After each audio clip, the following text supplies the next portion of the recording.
Welcome, everyone. My name is Leah Guzman, and we are on the Creative Soul Online Retreat, how to use creativity and the chakras to manifest money, love, and happiness. This interview series invites artists, therapists, energy healers, and manifestors to discuss how to raise your vibration in order to manifest your desires. We are going to discuss how to heal emotional blocks, identify limited mindsets, and bring awareness that everything that you want on the outside, you must first create on the inside.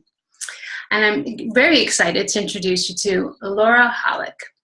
Laura Hollick is an award-winning artist and visionary guide. She is known for her embodiment art and guiding global art projects like International Soul Art Day and the Global Vision Quest.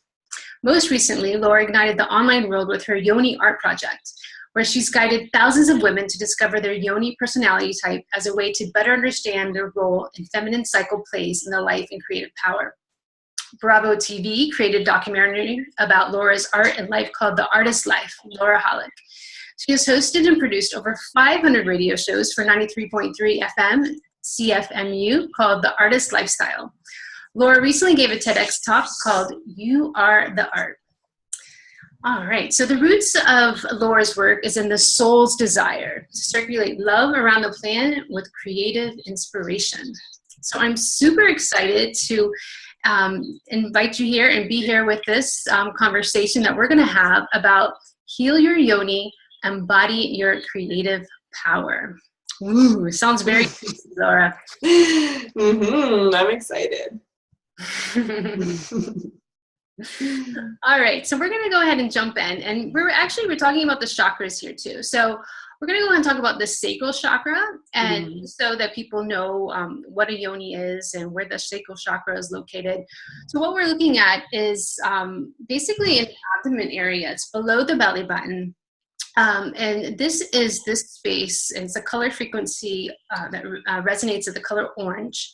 And the element is water, and it's our pleasure center. So it holds creativity, it holds our emotion, and it's related to our desires, related to sex, and it's related to money. So wow, this is powerful stuff right here. So that's why it's great to have these conversations to figure out how can we, for ourselves, gain this power and this knowledge that we are holding within ourselves. So this is exciting. So I want to just jump in and start asking you about the Yoni and the womb and the feminine cycle, and how does this play in part with creativity and that power?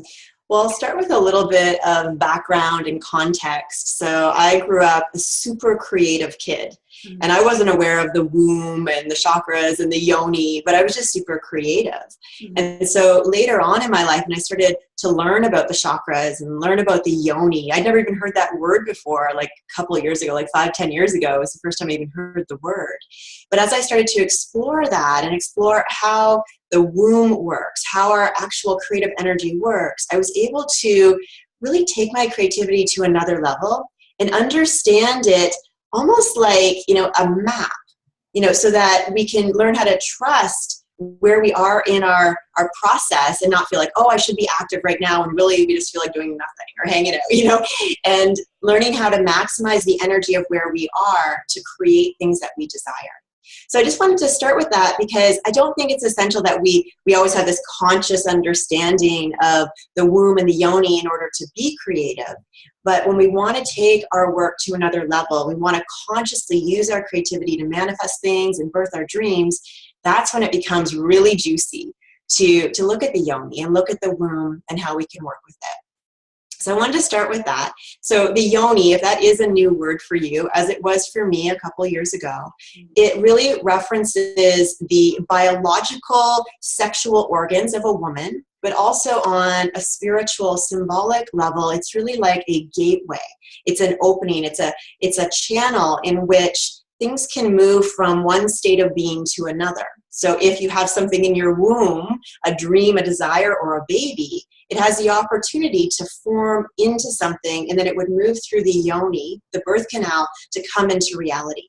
So how this connects to manifesting our dreams and creating stuff that we want when we know how to create that container for our dreams, and then actually the channel in which they'll go from invisible, non-tangible to reality, super potent, super juicy. So I'm excited to go into this conversation, and we can go into it from many angles. So I'll let you, Leah, guide in terms of how you want to enter that.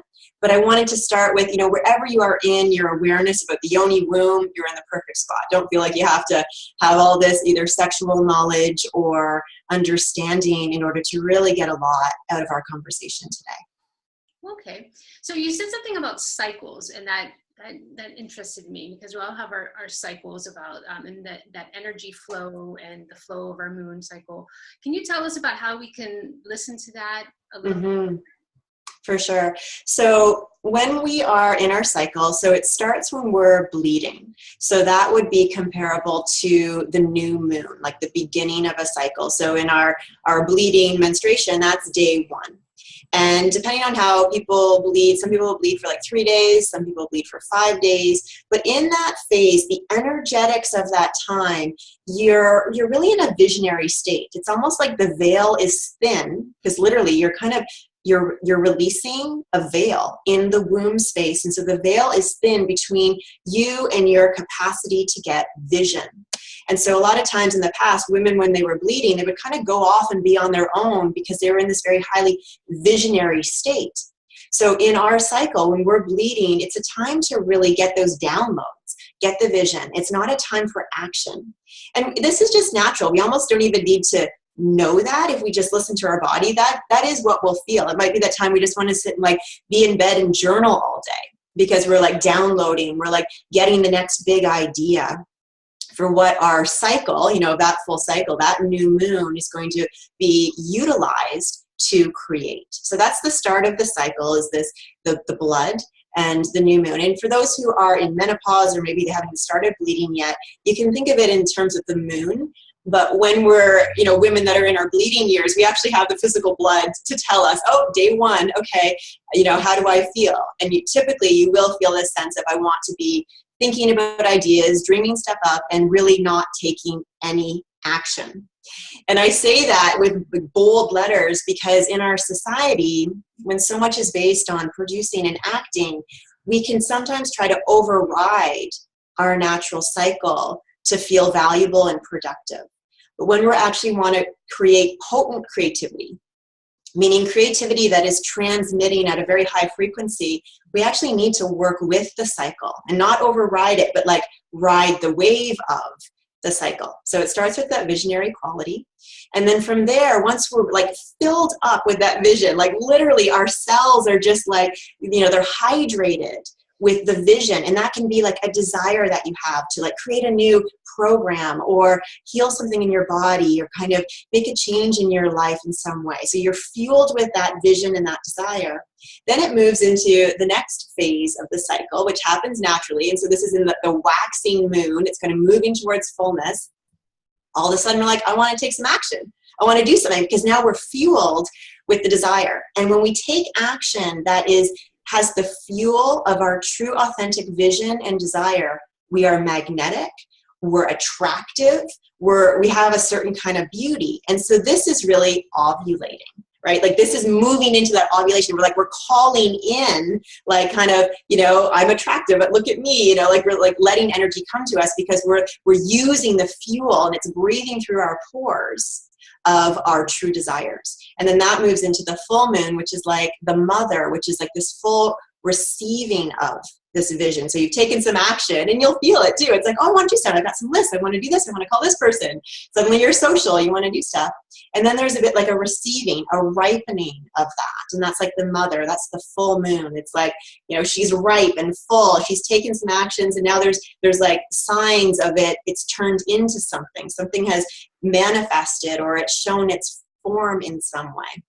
And then after that, then it moves into really a crone, where it's okay, I did something happened. Now it's time to reflect on that. And then from the reflection, it moves into a shamana, where it's whoa, now there's a bit of a death a releasing. It's like something was learned, something shape-shifted within us through that creation, through that process. And now we're like kind of bringing it back to the ground. So we're preparing the soil with the fertility of that creation to then go through the cycle again and birth the next vision, and so on. So that's kind of like, the cycle as it moves around, and we're working with the blood and the moon. But really, I feel the greatest thing we have is our ability to be present with our own sensations and just feeling like, what do I genuinely feel?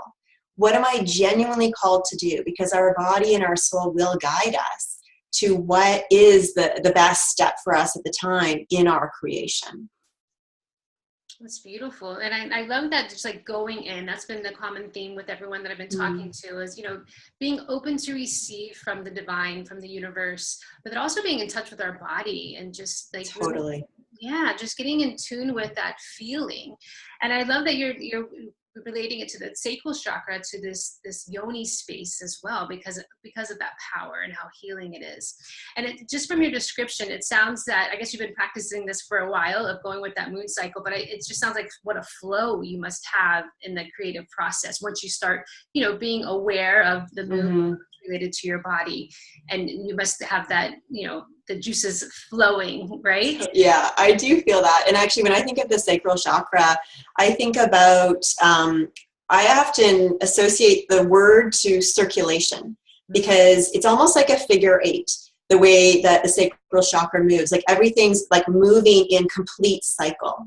And something I'll just kind of throw in there as a thought to think about in our culture today, we're the only, like humans, we're the only beings on the planet that have a break in that cycle. And the example of that is we have garbage. And so garbage, if you think, like this is, I know it sounds off topic, but it does relate to this idea of how the cycle works. We have garbage, and so we have things that we put away, and it's almost like the cycle stops. Whereas in nature and naturalness, it keeps going. Something that has died or decayed then becomes part of the cycle, and it keeps moving. So if you think of that figure eight going, it's always moving. So the sacral chakra always wants to move. And when we allow the full range of who we are, even the garbage emotions, even the things that are difficult to process, the things that we're like, oh, I've got to be positive, I can't have this negative thing. When we do that, it's essentially like we're creating a block in that chakra. So our creativity suddenly reaches like a halt, and we might feel blocked. And so I feel like one of the things that I work with is I allow myself my full range. Sometimes it means I need to be alone, because if I've got some rage or I've got some, like, I'm pissed off, but whatever, I'm going to let it move through. It doesn't mean I need to spray that out on the world, but I'm going to allow it so that the cycle can keep moving. And I feel like in our culture, we're really, we're moving through this right now, but there are some more challenging emotions that we haven't fully learned how to process. So when we start going near to them, kind of like when you get it, it's easy to go into like the maiden and the attractive phase, or the mother and the ripening phase, but moving into like the crone, the shamana, they're a little more misunderstood and not as appreciated. So when people start moving into that part of the cycle, they're like, whoa, get me back to the maiden. And so now they're not, it's almost like the cycle wants to go like this, but they're going like this. And so I feel like one of the things that I aim to do is just trust the fullness of the cycle and give myself permission to flow with the totality of who I am and how life energy wants to move through me. Okay, so are you talking about like the dark shadow of like embracing the darkness as well, and then being able to create, to go through that in order to heal? Is that kind of where you're? Definitely, that's an aspect of it. I mean, I think that something becomes a shadow when we don't really know how to include it. But when we know how to be with the full range of our emotions, it doesn't really feel like a shadow. Like, I think everybody has aspects of them that are sad and angry and overwhelmed. And so because our society doesn't fully know how to be with them, they call it a shadow. But I don't think of it like that. So I don't necessarily use that word, but it is the similar idea. It's like an aspect of ourselves that might be, we haven't learned how to process it. And so there may be healing involved. But once we accept, it's like, yeah, I do have these qualities. That's not a shadow, but they still come up. They're still there. They're still going to be in the cycle. And they're brilliantly designed to be in the cycle because we're not always meant to be in an active outward mode. Sometimes we're meant to be in that, we're kind of dying to allow fertility in the soil to support the next vision. And that's that dying point in the creative cycle. It's not always very pretty, but it's part of it. And so I actually, I let that part in. I'm okay with it. I like it in a way because it's that time I'm just sitting in my studio by myself. It's like nobody talked to me. And I got to process some stuff. Maybe I've got some tears. And it actually feels good. Just embracing whatever that feeling is and being okay with it. Including it with a sense of appreciation and respect that if something is moving through you, it has its wisdom. Mm-hmm. So it's not like tolerating this thing. It's more like, wow, okay, if I am experiencing this, what is this offering me within my life process? And that might be to heal something, or it might be, it's like, oh, I need to slow down and listen to the subtlety of my energy. And so all those things, they have their wisdom. And I feel our job, especially as the crone, as we move into that part of our creative cycle, or the shamana, those are the times of more like the deeper listening and reflecting and kind of unraveling the wisdom. Whereas when we're in that kind of maiden and motion mode, it's like, we don't even feel like we want to think about it then. So in our society, we're all at different stages at different times. And I actually play a little game with myself, and I can share it with you, and you can try it too. When I go out in public and I'm walking around, say at the grocery store or something on the street, I'll notice women. And I think as women, we're always seeing other women. We're kind of checking them out more just because women are attractive. It's fun to look at women. It's fun to look at men too. But women sort of have the gravity that calls us to look at them. And so I'll be watching different women, and I will, based on the energy of them, I will guess where they are in their cycle. And so I was actually at the post office the other day, and there was this one woman, and she was wearing this really sort of fitted dress, but it was flowy, but you could see her shape in it, and her hair was kind of it just looked like she just looked so vibrant. And then she was standing beside this woman who was in a tracksuit, and her hair was up in a ponytail. And so I'm like, okay, woman in the flowing fitted dress is ovulating right now. Woman in the tracksuit probably is just beyond, either she's in bleeding or she's in crone mode where she's just I don't care what I look like. I got to just be comfortable. And, they both have their beauty, right, and they both have their perfection for the timing of their cycle. Our challenge in the world that we live in today is that our society kind of wants women and people in general to just be in one phase of the cycle all the time. And so that's really, I think, the biggest creative block in our world is just the denial of the full range of who we are. Wow, that's really cool. Okay, I'm definitely going to keep that in mind next time I go out. It's fun, and you'll just start noticing little things even sort of how much a woman might be engaged socially. If she's really feeling quite social and sort of glowing in a certain way, she's probably just after her bleeding and moving towards ovulating.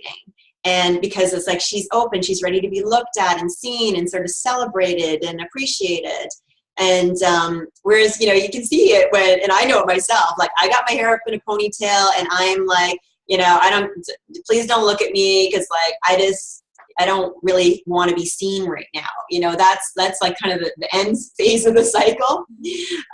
But it's fun, and it's kind of invisible too sometimes. And I think women get a little worried or concerned because they're oh, nobody's looking at me. Oh, I should, turn it on. And then they get their Botox and various things to kind of keep them in a perma-state of one stage of the cycle. That's awesome. So how do you use this in your Yoni artwork? So is this part of your program that you're teaching, and you're doing artwork about it with your tribe of people that are participating? So with the Yoni work, basically the reason why I started this project, so I've done a lot of work with Tantra and embodiment practices, and this really started because I loved being in the art, and I did the TEDx talk called You Are the Art. Like I love creating things that I was expressing and transmitting. And so that, people started labeling that embodiment art. To me, it was really like it is a ritual of letting higher frequencies come in and practicing like embodying them essentially. So in the process of that, I started learning more about, well, how do we embody? How does something become physical, like from a spiritual idea or a dream or a desire? How do we actually live that? And so in the process of really exploring that, I realized that in my belief, creative energy comes from source, comes from the universe, it comes from spirit, it comes from essence, and it's floating around like it's everywhere. It's life force. And yet, if we want to use our creative energy, we have to have a way for it to come into the body. And so for it to come in the body, our sort of primal sensation of being embodied really is rooted in the yoni and the womb space for women. And so my journey with the Yoni was really like, okay, I want to deepen my embodiment practice so that I can hold higher frequencies of my dreams and I can live it in this reality. So that kind of sparked my own journey with that. And I was just doing my own private journey, working with the Yoni, working with the womb, working with the blood, doing tantra practices and different things like that. And then I was like, you know what, this is the missing piece for people who want to manifest their dreams. They want their creativity to go to a much higher level. They have to combine it with embodiment. So it doesn't just remain like a floating, nebulous kind of dream state, but it actually becomes a tangible reality. So the Yoni work really for me was like connecting that primal level of ourselves with the spiritual element of ourselves. Oh, I love that. And I agree with you because for myself, I'm an artist and I have these visions of like what I want to create, but I know when I'm not grounded, when my root chakra, when I'm not really like exercising or getting into my body, that I'm not able to manifest. I can't bring those. Totally. Yeah, absolutely. And you know what? That is true for all of us because when we're floating around, and like in the dream state, and that's why like in the cycle, there is a time to just be in the dream state to really get the visions. But if it doesn't turn into an embodiment, if it doesn't turn into some form of like, like feeling, sensing, experiencing it, then it will remain in the dream state. And I think that is actually the cause for the starving artist syndrome. And I think that's the cause for artists and creatives struggling on the earth level with things like money. I don't think it has anything to do with their power. In fact, I believe creative people have the capacity to be the richest people in the world. We can create things. I mean, just like if you wrap your head around that, we can create things. So we can be the richest people in the world. And if you look at like, really creative people, like Lady Gaga and, Steve Jobs and like people who have like just these creative flow, they were or are super, super wealthy. So that is absolutely a possibility. But the challenge for creatives is that we have to learn how to embody and be in our primal nature with our spiritual creative essence nature. And it's that love affair that makes us super powerful, super magnetic. And I really do view it as a love affair, like allowing the primal part of ourselves to merge with the spiritual aspect of ourselves. In that union, that to me is manifestation. Oh, it's beautiful. I totally agree. That's what that alignment is, right? When your chakras are aligned and you can manifest, definitely bring in that high vibration. Ah, that's awesome.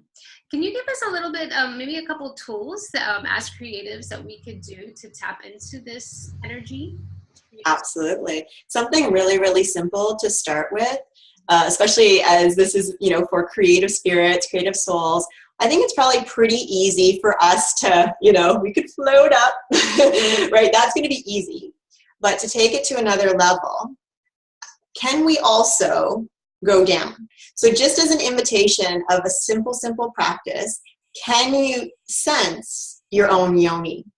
Like actually just suddenly bring consciousness to it. Sometimes I'll do a little bit of a squeeze or even just like almost a relaxation. And I can almost feel the moistness of her lips sort of just like spread out a little bit. And sometimes, you know, I'm like, whoa, I'm so not present in there at all. It's such a revelation. So just as a practice, and we can do it right now, just noticing the sensations kind of in your sacral chakra, which is like the womb space, but then the yoni actually goes right down to the root as well. And just noticing what is the sensation there. And as we bring consciousness to this space, we can begin to inhabit it. And as we begin to inhabit it, you know, then we have access to more of the embodiment. Also, we can discover that as we start bringing our consciousness there, we can discover maybe we're actually scared, or we're numb, or, you know, it could be any number of things, or maybe we're super juiced up and hot and like, whoa, actually I've got a lot of desire right now. In my experience, as I have worked with this practice with people, typically they discover that they actually haven't brought a lot of consciousness there. And sometimes there's sadness to that, and it's the journey of kind of like meeting yourself again. So I would begin a practice with just the consciousness, and then to the level someone's open to and interested, actually doing an exploration. So that's what, you know, I lead into Yoni art. Sometimes we pull out the mirror, have a look, sketch her out, check out the colors, the lips, what do they look like, and allow ourselves to get to know her, so that we actually can build a relationship with our embodiment ground, you know, like what is the primal energy that's really holding us here.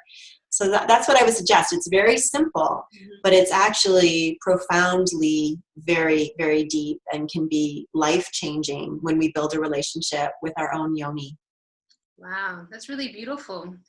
And I've been talking to sex therapists and sex coaches as well. And I've been asking, like, what are the blocks? Like, why are women like coming to you, and like, what's happening? And it's that we're checked out, you know, like we're not enjoying sex, or we're not just like tuned into that space. So I love that you're saying, like, let's have this relationship and really connect to like what's going on, you know, to have more fun, to have more pleasure, because I imagine that it's relating to every, you know, area of our life. Absolutely. Like, I think that our job as women at this time is learning how to attune our cellular structure and our DNA to hold pleasure. You know, we've kind of over thousands of years learned how to, in many ways, not be in our pleasure, you know, denying our intuition, and, you know, cutting off parts of our cycle, like the kind of hag parts, you know, like, oh, I must be pretty all the time, so I got to cut, you know, corsets, you know, through thousands of years, really practicing the disconnection from our feelings and the full range of our cycle. And each time we do that, and we can, and I have to be mindful of this, and I notice it, I do it in certain things, and a lot of areas I catch myself, and I, you know, move through it, but I'll be like, I'll do something, I'm like, wow, where did that action come from? That action came from, not from my pleasure, but from who I think I need to be in order to, who knows what, be liked, be successful at something. And so as we do tune into our yoni more, we start to discover how she expresses herself, what is pleasure, and can we lead our life with that pleasure?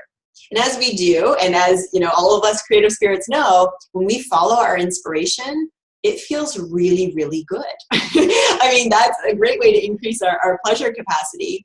And it's just, you know, continuously stretching that ability to follow our pleasure and know our pleasure in all aspects. So including money, including our business structures, including the way that we work with clients, or put out a marketing campaign, or learn something, you know, allowing our pleasure to weave through everything, not just when it's on the canvas, you know, letting our life be the canvas. And learning, like, well, okay, how am I being guided through this? And can I trust the impulse that I have, you know, that subtle, you know, desire inside my yoni, let's say, it's like, well, she actually feels a little turned on this direction. You know, can I let her go there? Can I trust that?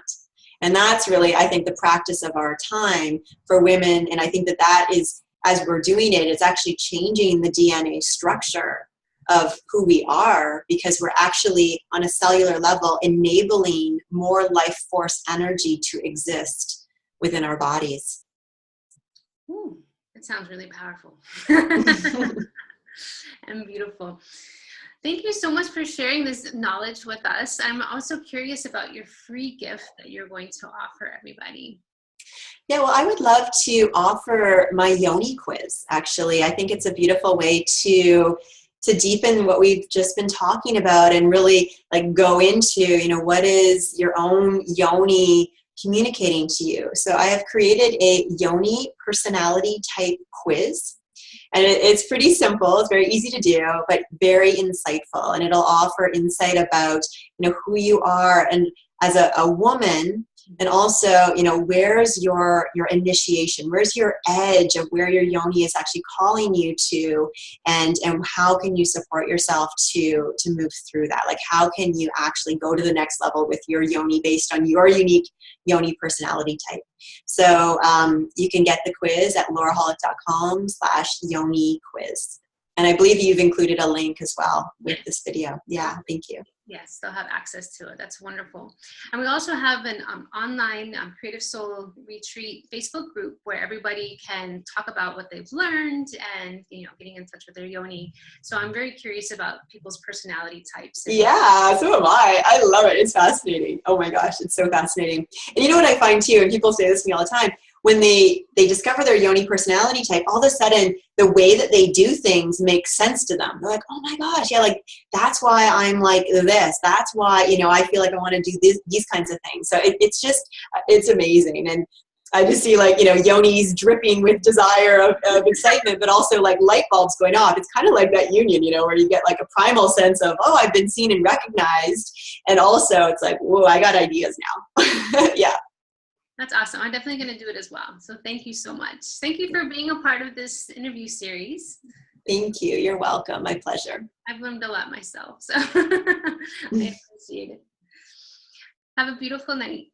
Thank you. You too.